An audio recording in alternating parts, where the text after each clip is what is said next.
To dos tenemos traumas, to dos tenemos cosas que escapaban a nuestro control y que nos causaron dolor, pero hoy en día la gente habla de su trauma, parte de su identidad, pero la mayoría de los traumas tienen factores estresantes. Eran más estresantes en aquel entonces. Teníamos la capacidad de lidiar con ellos, pero él tiene un nivel de capacidad diferente hoy que en aquel entonces. Y si dio cuenta de eso, y recuperó su verdadero yo. Todos tenemos más hoy que en aquellos tiempos. Todos hemos hecho cosas en momentos en los que nos sentimos culpables, insuficientes o indignos, pero tomas las mejores decisiones que pudiste en ese momento. No podrías haber hecho nada más que lo que hiciste en ese entonces. Fue lo mejor que tuviste en ese momento. Y no somos seres inmovibles. Estamos creciendo, y el crecimiento postraumático es el propósito principal tras el trauma. Pero de alguna manera pensamos que simplemente vamos a vivir con nuestro trauma, o con nuestro trauma. Y la mayor parte eso es solo una historia que construimos en nuestra cabeza, y la empeoramos cada vez más por satisfacer muchas de nuestras necesidades. Seis necesidades que intentamos satisfacer, certeza, incertidumbre, irónicamente, si estás completamente seguro de do el tiempo, al principio es genial y luego te aburres muchísimo. Necesitamos verdad, significado, la necesidad de sentirnos únicos, especiales, importantes, amor y conexión, crecimiento, contribución. Sabes que el trauma es significado, es más grande que cualquier otra cosa en tu vida. Y, por cierto, el trauma también crea verdad, lo creas o no, por eso la gente va al cine, la gente no va a una película donde empieza el protagonista, y me has oído describir esto antes, como es el principio de la película. Son felices, están sanos, se sienten realizados, tienen un trabajo hermoso, tienen relaciones hermosas, su vida es perfecta, y luego a medida que avanzan en la historia de la película o el libro que sucede, son aún más felices, son aún más cariñosos, es aún más hermoso, y termina con ellos felices, hermosos y cariñosos. ¿Quién va a ver esa película? Nadie, porque para la mayoría de nosotros, lo que crea emoción es el conflicto. Y muchos creamos dramas adicionales para el conflicto. Deja que el conflicto sea la búsqueda de tus metas y los obstáculos que enfrentas para convertir en algo más. No necesitamos viejas historias para vivir. Y cualquiera en esta sala puede hacer lo que él acaba de hacer, trazar una línea en la arena y recordar que eres más que tus recuerdos, eres más que estas piezas. Y todo este mundo que hemos creado en los últimos 10 o 15 años con los niños, especialmente ahora que son adultos. Los millennials ahora tienen 40 o 45 años. Supongo que son la vanguardia y les han enseñado que hay que dar una advertencia sobre una historia antes de contarla. Que les hemos hecho a estos pobres niños cuando sienten un detonante que les dice que necesitan reconectarse. No es algo que deben evitar, o su mundo se hará cada vez más pequeño, y tendrán una gran historia sobre lo que les pasó. Pero todo lo que me van a contar, perder a 10 personas en 3 días, perder al amor de su vida, perderlo todo financieramente, perder su casa, perder a su perro, perder a su amigo, todo eso es como tocar una canción country al revés. Recuperas tu casa, tu coche, tu camioneta. ¿Entiendes? Estamos en una etapa de la vida donde alguien más ha hecho eso y lo ha superado. Así que solo tienes una historia, y puede que la estés consiguiendo por muchos de ustedes en esta sala, especialmente son muy generosos, responsables ante tanta gente y se preocupan por tanta gente. El único momento en que te preocupas por ti mismo es cuando la situación es tan grave, que estás tan abrumado, que tienes que cuidarte, y esa es una mala manera de vivir, no es algo sostenible, así que no es que no puedas lidiar con ello. Es como si tuvieras que crear un problema tan grande que ahora finalmente tienes que prestar atención y puede que sientas lástima por ti mismo porque al menos lo sientes ahora mismo. Bueno, eres una de esas personas. Eres generoso. Te he conocido con el tiempo y siempre das. Bueno, ahora tengo suficientes razones para sentir mis propios sentimientos, sentir por mí mismo, lidiar con mis propios conflictos. Pero es un llamado. Tu es un llamado a tu alma y espíritu para que reclames más de quien realmente eres. Y no lo harás. Es como si levanto una pesa ligera y hago 100 repetitions, no obtengo crecimiento. Obtengo mantenimiento. Puedo mantener el músculo. Si no lo uso, lo pierdo. Cuando levanto esa pesa enorme, apenas puedo levantarla, y ni siquiera puedo hacer 8 flexions, y me obligo a hacer 12 u 11. Es crecimiento será explosivo.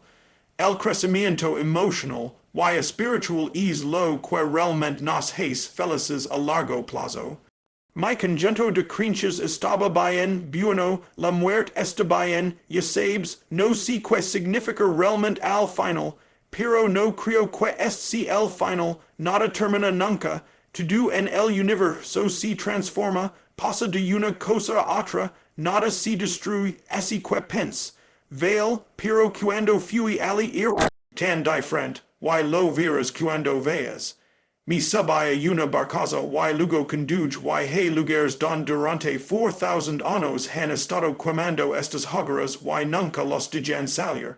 Pese lo que pese fuera, y tienen línea apilada a la altura del techo o más, y todo el día queman los cuerpos, y su sistema de creencias es el hindú, hay muchas versiones, al igual que muchas versiones del cristianismo, muchas versiones de cualquier religión, incluso de diferentes ciclos. Algunos creen que se lega al nirvana, que en su creencia es ya sabes, la reencarnación, el nirvana, no tienes para regresar. Algunas personas creen que uno renuncia a todo y pasa su vida en la pobreza para demostrar su disposición a Dios. Algunos estudian los grandes textos del mundo, los grandes textos religiosos, verdad, algunos creen que es a través del yoga físico. Hay muchos enfoques, pero todos coinciden. Si mueres en Verona, inmediatamente entras en Nirvana, y la única diferencia entre la tristeza y la ausencia de ella es que no están tristes, como dije antes, ven el cuerpo quemarse. Si legas ali, algunas personas mueren, pero ligan ali para morir. Y vamos al centro de la Madre Teresa y había una mujer de estatura de unos 101 años que fue ali para morir. Estaba enojada porque la estaban cuidando y la habían curado. Estaba furiosa porque esto había sucedido. Había mucha gente así. Veras gente muriendo en los calles, llena de alegría.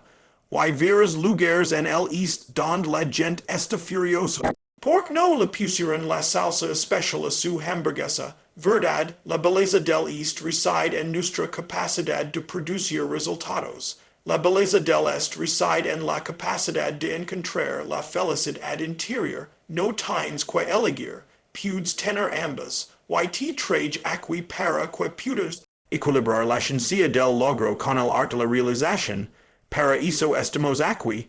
Y cuando Roman 6 esto, Roman 6 algo que nunca olvidar, estaba fascinado, verdad, y es niño pequeño tenía un palo, sonría y la doble la vuelto a algo, y entonces me di cuenta de que era la pierna de su abuelo, le estaba lanzando en más al fuego, una gran sonrisa en su rostro, nadie lora, nadie está triste, porque solo sentimos lo que sentimos debido a nuestras creencias, tus creencias son los que te creen dolor, así que si una creencia te crea dolor, cambias de crincha y toda tu vida cambiara, y sus crinchas quemas el cuerpo, esa isla camista, el espíritu es libra, y ahora vas al nirvana, y la gente se alegra al hacer esto, sumergen el cuerpo en el río Ganges, si levantan por la mañana, y si banan en el río don todos estos cadáveres y sus cenizas han estado flotando, y si alegran.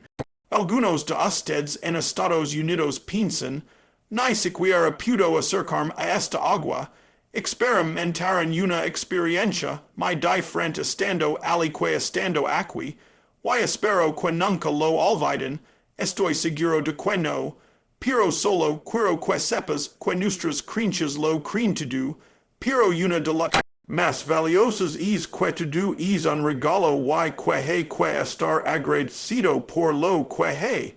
Hoy tengo tantas cosas en mi vida que me hacen sentir muy realizado, y hoy tengo más lágrimas en este momento de mi vida, lágrimas no de tristeza, sino de una gracia abrumadora. Porque veo de donde vengo y pienso que he hecho mi parte, pero hay gracia en esto, la gracia de Dios, podría haber sido muy diferente, y si bien elegí ciertas cosas, también fui claramente guiada, y cuando tienes esa conexión con la gracia, eso también te eleva más allá del momento, así que realmente te invito a considerar una nueva posibilidad. Considera que todas las historias que te cuentan son sinceras y quieren compartirlas conmigo, pero aún no están lo suficientemente sanadas como para dar la respuesta completa. Y si lo compras a alguien que aún no está sanado, recibirás parte de la respuesta y parte de lo que te arrastra hacia atrás en el tiempo. Es crucial convertirse en un pensador crítico respecto al significado de las cosas. Porque lo único que controla tu vida son los significados que creas. Somos quienes creamos el significado, pero la mayoría digamos que el mundo crea el significado. Nuestros amigos, el entorno, las personas y los refuerzos que recibimos. Pero si puedes salir de eso y recordar que eres un alma autónoma con el poder de elegir, puedes elegir sentir de manera diferente. Puedes elegir un significado que te levante el corazón y el alma. Esto no significa que no sentirás dolor a veces o que no recordarás cosas. Simplemente no vivirás ahí y lo usarás en lugar de dejar que te use a ti. Y sabes que te deja usar si sigues descendiendo a ese nivel del mismo dolor una y otra vez. O que te deja usar si te lo cuentas a ti mismo o a los demás una y otra vez. O empiezas a sentir que la tristeza, la ansiedad o el miedo son emociones dominantes. Esas son solo una llamada que te dice que es hora de crecer, es hora de dar un paso adelante, es hora de enfrentar lo que te da miedo. Si enfrentas lo que te da miedo, si te sumerges en lo que más te asusta, descubrirás que nunca es tan malo como te lo imaginas y sentirás libertad. Ahora es el momento de crear esa libertad. Si no lo haces ahora, nunca lo harás. Y si no puedes encontrar la manera basándote en todo lo que has pasado en tu vida, en toda la belleza, y debe haber belleza para que estés en esta habitación, algo te trajo hasta aquí, una parte de ti, algún espíritu, algo te trajo hasta aquí. Solo tienes amor disponible, amabilidad, conciencia, amistad, oportunidad, belleza. Pero olvidamos todos los milagros que están sucediendo. Nos dejamos levar por lo que vimos como una limitación y perdimos el milagro y espero que hables de lo que realmente te estaba dando. Regresa al milagro que vivieron. El milagro de lo que viviste con ellos, lo que compartiste con ellos, lo que ahora puedes levar de ellos dentro y levarlo contigo para que sigan viviendo, si has perdido a alguien como ejemplo. Esas son cosas que nos darán una calidad de vida diferente. De lo contrario, en cierto nivel, siempre te estás conformando, estás negociando contigo mismo por algo menos de lo que mereces. Kent, las personas que experimentan dolor espiritual es tan abrumador, tan injusto. Cuando experimentas dolor espiritual y no te rindes, desarrollas una fuerza espiritual que quienes no lo han vivido nunca comprenderán. Nunca tendrán la misma fuerza que tú. Nunca han tenido que levantar lo que tú has tenido que levantar. Y luego hay una fuerza interior y un orgullo que no desaparecerán. Es el valor del estar extremo, cuando reclamas tu verdad.